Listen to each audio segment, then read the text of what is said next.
Hey guys, and welcome back. In this video I'm going to be discussing about how to make Proton VPN faster. Now you can see I've already downloaded it.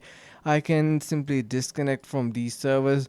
Now what I suggest to work with the fastest is, let's just say you are located somewhere around in USA and you want to uh, connect with some other region. So the best option is going to be connect to the nearest one. So let's just say you are in United States, so you can connect with Canada. You can see over here, and this looks really good to start.